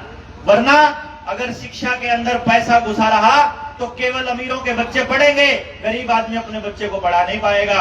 अगर हेल्थ के अंदर भी पैसा घुसा रहा तो सिर्फ अमीरों को बच्चों को ही इलाज का फैसिलिटी मिलेगी, गरीब आदमी इलाज नहीं करवा पाएगा। न्याय में भी अगर पैसा घुस गया तो वकीलों को, महंगे वकीलों को फीस देने के लिए गरीब आदमी के पास पैसा नहीं है, पुलिस वालों को खिलाने के लिए गरीब आदमी के पास पैसा नहीं है, जजों को देने के लिए नहीं है। रिश्वतखोर जज भी पकड़े गए हैं पहले। तो जहां रिश्वतखोर जज हैं, ऐसी व्यवस्था के अंदर अपना भरोसा कैसे हो सकता है? इसी तरह से राजनीति में भी अगर पैसा चलता रहा तो नीतियों की कोई बात नहीं करेगा, फिर पार्टियों के गुलाम और पैसे के गुलाम आदमी रह जाएंगे। फिर वो चुनाव के वक्त आपको कंबल बांट के, पैसे दे के, 500 रुपए दे के, फिर कुछ भी कोई भी पैसे, कोई कैंप लगा के कंबल बांटना है तो उसकी वोट देवांगे, सिलेंडर बांटा है उसकी वोट दे दी। ये नाश की राही पे चलने के रास्ते हैं। इसी तरह से धर्म हो चाहे खेती हो, इससे पूंजीवाद का निकलना बहुत जरूरी है। और गांव वालों के पास आज बुजुर्गों की दी हुई व्यवस्था है, आने वाले 10 सालों के अंदर ये व्यवस्था नहीं बचने वाली है, ये ध्यान रखना। तो इसका एकमात्र उपाय है कि आप सारे चर्चा कर लें। एक बहुत बड़ा मुद्दा आज के टाइम पे चला हुआ है। स्कूल के मास्टर आपके घर में एक चिट्ठी भेजते हैं जिसमें वो आपका आधार कार्ड मांगते हैं और बोलते हैं अपार आईडी के लिए आपके सिग्नेचर चाहिए। बहुत से लोग मुझे मैसेज करते हैं, स्कूल के मास्टर धक्का कर रहे हैं जी। मैं बोला औलाद किसकी है? बोले हमारी। जाम की न रखा हमने, फीस दिया करे कि नहीं दिया करे, फिर मास्टर धक्का करने लग रहे, डूब के मर जाना चाहिए भाई। थारी औलाद पे धक्का मास्टर कर जा, बताओ। थारी औलाद पे अगर अपनी औलाद खातर भी लड़ नहीं सकते ना तो डूब के मर जाना चाहिए ऐसे माँ बाप को। आपके बच्चे का आधार कार्ड, फैमिली आईडी और अपार कार्ड, आपकी फैमिली, आपकी फसल का ब्यौरा, अगर आप अपने आधार कार्ड के साथ किसी भी चीज को जोड़न लाग रहे हो, एक बात ध्यान देना, आप अपने बच्चे की गर्दन इन गुंडों के हाथ में देने लग रहे हो। आने वाले टाइम में आपके साथ वही होने वाला है जो 2 साल पहले हुआ था। 2 साल पहले क्या हुआ? उन्होंने आपका पेट के ऊपर काबू कर लिया। कैसे काबू कर लिया? जो रोटी कमाने का साधन था उसके ऊपर ऐसे पंजा धर लिया और बोला अगर तू वैक्सीन का सर्टिफिकेट नहीं दिखाओगे तो राशन नहीं मिलेगा, पेंशन नहीं मिलेगी, वोट नहीं कर सकते, स्कूल में नहीं जा सकते, पेपर नहीं दे सकते, हाजिरी नहीं लगा सकते, तनख्वाह नहीं मिलेगी, मंडी में नहीं जा सकते, दुकान नहीं खोल सकते, बस में नहीं चढ़न देवा, रेल की जहाज की टिकट नहीं मिलेगी। यह बात क्या कर देना, आने वाले टाइम में अगर आपके आधार कार्ड को इन्होंने अपनी जिंदगी के सारी चीजों के साथ जोड़ दिया, बैंक के साथ भी जोड़ दिया, खेत के साथ भी जोड़ दिया, पानी के कनेक्शन के साथ, बिजली के कनेक्शन के साथ, गैस के कनेक्शन के साथ, जमीन के कागजों के साथ, तहसील के कामों के साथ, फसल के ब्यौरे के साथ, आपके बच्चे के साथ, आपकी फैमिली आईडी के साथ, आपके कागजों के साथ, अगर सब चीजों को आधार के साथ जोड़ दिया तो अगली बार जब चौथी डोज लगानी होगी इनने सिर्फ एक काम करना है, चाहे तो चौथी डोज का सर्टिफिकेट दिखा और नहीं तो आधार कार्ड बंद। आधार बंद तो सब कुछ बंद, जो भी आधार की गिल जुड़ रहा है। ध्यान रख लियो, यो काम करने की तैयारी चल रही है। उस दिन खातर अपने जड़वे, गंडासे, लाकड़ी, कुहाड़ी, डंडे तैयार कर लो। आने वाले टाइम में आपको हर सरकारी कर्मचारी के गट्टे जांगने का टाइम आने वाला है। आने वाले टाइम में हर सरकारी आदमी, जो भी पॉलिटिकल पार्टी का आदमी है, जो भी जिसने भी हमारे कागज ले लेकर इन अंग्रेजों को दिए हैं, जिसका डेटा हमारा देने लग रहे हैं, इन सब के गट्टे जांगने का टाइम आएगा। मैं आपने बताऊं, क्योंकि सबका नाश थोड़े से दिन दूर है। जो गांव आज जाग जाओगा वो थोड़ा लेट हो जाओगा। जब सारे इकट्ठे जाग गए तो सारे बच सके हैं। यो काम अपनी व्यवस्था खुद बना ले भाई। गलत कुछ होगा गांव राम तय करेगा कि उसका इलाज किया जाए। कौन जानता थाने में? थाने में जाना बंद कर दो, पुलिस की ताकत खत्म हो जाएगी। पुलिस की ताकत खत्म हो जाएगी, चालान करने की औकात खत्म हो जाएगी। बैंकों से अपना पैसा मांग लो, हमें रुपया चाहिए। कुछ मत करो भाई, ज्यादा कुछ मत करो। 100 रुपए का नोट लेके जाओ बैंक में और मैनेजर को बोलो यह एप्लीकेशन रही, इस एप्लीकेशन में लिख दो मैं धारक को 100 रुपए अदा करने का वचन देता हूं। ये वचन गवर्नर ने दे रखा है, मैं अपने रुपये लेने आया हूं। गवर्नर को मेरे रुपये मंगवा कर दे दे इस नोट के बदले। नोट के बदले नोट नहीं चाहिए, रुपया चाहिए। जिस दिन बैंक वाला अपना रुपया लेने चले जाओगे उस दिन सारे बैंक भाग जाएंगे। वो आपकी रिकवरी करना तो छोड़ दो, दूर की बात है, अपने दफ्तरे बंद करके भाग जाएंगे। जिस दिन आपने किसी पुलिस वाले को यह टोक दिया तेरी क्या औकात है, उसकी क्या औकात है, पुलिस की क्या औकात है?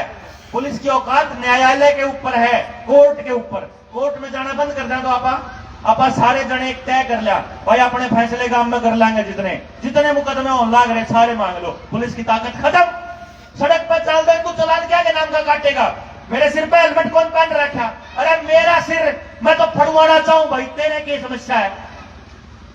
बताओ कि जब पुलिस हड़े इतनी पूछने की मत होनी चाहिए ना भाई। तेरा बेल्ट कौन ला रखी, कौन ला रखी बताओ भाई। तने मेरी इतनी चिंता है, मेरा भाई इतना कर्जा यूं भी तार दे दूं, तने मेरी इतनी चिंता हो तो मेरा घर में नाश हो रहा यूं कर दे, मेरा कैंसर हो रहा यूं भी कर दे। अरे पूछना तो शुरू करो इनसे। ये जल्लाद हैं, जल्लाद, रिश्वतखोर लोग हैं, जमीर मरे हुए। जिस टाइम इन्हें सच्ची बात बताया करते ना, यूं मुंह पे मास्क लगाने तक क्या फायदा है? पुलिस वाले ने कहा करते बात तो ठीक कह रहे हो बलारा जी, पर हम तो नौकरी करा मारा के। अरे यह काम आशा वर्कर क्या करती, यह आंगनबाड़ी वर्कर क्या करती? आशा वर्कर क्या कर रही है आजकल बेरा? थोड़े से रुपया के चक्कर में, थोड़े से रुपया के चक्कर में आपकी ताई के ऊपर मुकदमे करवावा, घर में डिलीवरी करवाई थी। बता भाई, मेरे घर में बालक पैदा होया तो ना जन्म का प्रमाण पत्र बनाना पड़ेगा। अरे मेरा बालक है, जो मेरा बालक है इसका सर्टिफिकेट सरकार देगी। मेरा बालक है, अरे इसका सर्टिफिकेट मैं दूंगा ना, मैं कहूंगा यो बालक है, मैंने लिख के दे दिया मेरा नाम देवेंद्र बलारा, बात खत्म। तेरे किसी कागज की जरूरत हमने कब तक पढ़ने लगी? अरे बुजुर्गों आप याद करो, जब तक आपके पास कागज नहीं थे सबका गांव आजाद था। जब तक गांव में लाल डोरा नहीं था गांव आजाद था। लाल डोरा तोड़ना रजिस्ट्री कराने के लिए नहीं था, लाल डोरा तोड़ा आपकी जमीन पे कर्जा देने खातर, ताकि जमीन खेताड़ी की तरह या भी हड़पला। हर शहर के चारों तरफ किसान को फायदा दे करके वह 20-20 मंजिला 15-15 मंजिला कबूतर खाने बनाए जाने लग रहे। उन कबूतर खानों में शिफ्ट करने हो आप, क्योंकि कर्जा देने का ब्योंत को नहीं, फसल खेत में होवे को नहीं। आने वाले टाइम में जिसने इब की बार अपनी पराली नहीं जड़ाई, एक काम करके देख लो, फसल बो के देखो ऑर्गेनिक बीज का, इनका दिया हुआ बीज मत बो। जमीन के अंदर इसे कीड़े पैदा हो रहे जिन्हें सत्यानाशी को है, फसलें नहीं होने देने में, वह मर जाया करते जलाने से। उनने ऐसा नाश कर दिया क्योंकि उन्हें बीज में बीमारी देकर भेज रखी है। बात को नहीं मारे समझ में? बीज के अंदर में कीटाणु देकर भेज रखे तो नाश कर रहे हैं। आज भी अगर गांव वाले बैठ के जनता सरकार मोर्चा के साथ चर्चा करने लग जाओ, हमारे पास खेती में काम करने वाला हमारा साथी है सचिन चौधरी, बहुत जबरदस्त। पहली बार में आप पूरी पैदावार ले सकते हो बिना किसी केमिकल के। अगर आप पहली बार में पूरी पैदावार ले सको हो, और हमारे पास मुंबई में, दिल्ली में ऐसे मोटे मोटे लोग भी हैं कि किसान की फसल अगर ऑर्गेनिक है, पूरी तरह से बिना केमिकल की है, अगर मंडी में बेचोगे गेहूं तो बिकेगा 2500 रुपए के भाव, और जब उन बाणिया से सीधा दोगे तो बिकेगा 3000 4000, और करता के लेके जाओगे। उनसे में फायदा है जी। एक एक चीज अपनी गांव में चटवावांगे, हम कौन जानते किसी के पास है, चीज हमारी है, वो कैसे तय करेगा कि इसका रेट क्या है। जिस दिन गांव वाला का यह बात समझ में आ गई, बालक मारे, गांव मारे, पंचायत मारी, नियम मारे चलेंगे, किसी अंग्रेजों के गुलाम, किसी सरकार के नहीं चलते, क्योंकि भारत सरकार हम हैं। हम पता है क्या आपको? नहीं मालूम है तो मैं आपको बता देता हूं। चपड़ासी से लेकर राष्ट्रपति तक तनख्वाह लेते हैं जी, लेते हैं कि नहीं लेते? एमएलए, एमपी, मंत्री, सीएम, पीएम सारे तनख्वाह ले हुए। तनख्वाह लेने वाला होता है कर्मचारी, इनको बोलते हैं OIGS, on India government service. ये सर्विस पे काम करने वाले नौकर हैं। मालिक कौन है? जो तनख्वाह देता है। देता कौन है? हम देते हैं कमा कमा के इनको तनख्वाह। तो असली सरकार हम हैं, ये सरकार नहीं है। इनको आपने कभी किसी आदेश में कदे भी साइन होया देखा कि सरकार कौन है? सरकार के मंत्रालय में भी सचिव के साइन होके आते हैं। कभी भी सरकार है, हमने तो आदेश दिया है को नहीं, ये तो नौकरा के आदेश है। नौकर के आदेश आपा मानन लग रहे, कमाल की बात है। ये लठठान का टेमाल, यही नाम बतावांगे, हरी के गुंजाइश है। आने वाले टाइम में चाहे बिजली का कितना ही बड़ा बिल हो, चाहे कितना ही बड़ा जुर्माना हो, कितना ही बड़ा कर्जा हो, कितना ही बड़ा चलान हो, कितना ही बड़ा कोई जुर्माना हो, अगर गांव राम इकट्ठा होकर आवे है और नियमों पर, सिद्धांतों पर लड़ाई लड़ने का हाँ कहता है, तो सबते गांव का कर्जा तारण का ठेका हम लेवा। हाँ जी, आ जाइयो, आपके सारा के आवेदन का ठेका हम लेवा। लेकिन आपको सवाल पूछना पड़ेगा खड़ा होकर के। पहले तो हम समझावांगे गांव में आके कि यो कर्जा क्यों कर तारांगे, हम न्यू तारांगे। पहले हम तो न्यू बताओ, तब न मारती कर्जे में जो दिया है वो के है। कबाड़ दिया है तो कबाड़ ले जा, रुपया दिया है तो रुपया ले जा। क्यों जी, गलत तो नहीं कह रहा? तुमने पर्ची नकली छाप के दी है तो हम कागज पे लिख देंगे, मैं धारक को 100 रुपया अदा करने का वचन देता हूं, ले जा। जब तुमने विन्युए छाप रखी है तो हम विन्युए छाप की दे देंगे अपने घर में फोटो स्टेट करके ना। और जब तुमने नियमता छाप रखी है तो फिर उसके बदले का रुपया मारती दे के दिखाओ। पहले हमारे 100 रुपया की टेस्टिंग कर दो, हमारे 100 रुपया के बदले हमारा सोना दे के दे दो। अगर रुपया असली है तो उसके बदले का सोना RBI से अपने को मिलेगा। अगर नकली नोट देकर हमारी असली धन लेने की कोशिश चल रही है, ये काम जनता सरकार मोर्चा नहीं होने देगा। भाई देखो, राजीव भाई ने जगाने की कोशिश करी थी, उसको भी निपटा दिया। भगत सिंह और राजगुरु सुखदेव और भी लड़ाई लड़ने चले थे, वो कॉम्प्रोमाइज नहीं करे थे। गांधी और की तरह, नेहरू और की तरह उन्होंने नहीं कहा था कि बीच का रास्ता अपनाए, हो गए ना, चोरों की सरकार नहीं चाहिए, बात खत्म, बस बात खत्म, सिंपल। नहीं चाहिए, नहीं चाहिए भाई। नेताजी सुभाष चंद्र बोस ने बोला नहीं चाहिए तुम्हारी सरकार, तुम्हारी बनाया हुआ कोई कानून चाहिए नहीं, हमारे पास अपने कानून हैं, हम अपनी सरकार बना लेंगे। ये बात कहने वाले प्रत्येक व्यक्ति को मार दिया इन लोगों ने, प्रत्येक व्यक्ति को। यह भाषा आजकल मैं बोलने लग रहा हूं, जनता सरकार मोर्चा वाले बोलने लग रहे हैं कि मेरा देश है, मेरा गांव है, मेरे बच्चे हैं, मेरा जीवन है, मैं तय करूंगा कौन से नियम जीऊंगा, तुम्हारे बनाए हुए नियमों से मैं क्यों चलूंगा। यह बात तो आप कह सकते होंगे जी। जिस दिन आप काम राम खड़े हो गए, इनकी औकात खत्म। सरकारी नौकर की तरफ देखकर थू, मैंने तो नियम बना रखा जी, मैंने तो नियम बना रखा कि नौकर की तरफ देखते ही आप तो कहा, अगर अच्छा नौकर है, बड़ा है, छोटा, नौकर की तो कुछ होती है नहीं, नौकर तो गुलाम हो। और आप कदे अपने बालक ने पालना झुलांदे, कदे खिलांदे, कदे कोई मां न्यू भी कह रहा मेरा बेटा बड़ा होकर के बहुत बढ़िया नौकर बनेगा, ऐसा तो नहीं बोलते कभी। कोई बड़ा आदमी बनने की कमा, कोई बड़ा काम करने की, बड़ा काम यो है व्यवस्था परिवर्तन। अपनी व्यवस्था हम खुद बनाएंगे, अपने बच्चों को हम खुद बचाएंगे। तो जो जो लोग अपने इस मुहिम में शामिल होना चाहते हैं, जो जो दूर दराज से और भी शामिल होना चाहते हैं, जनता सरकार मोर्चा के साथ जुड़ने के लिए हमारा नंबर है 9518170000।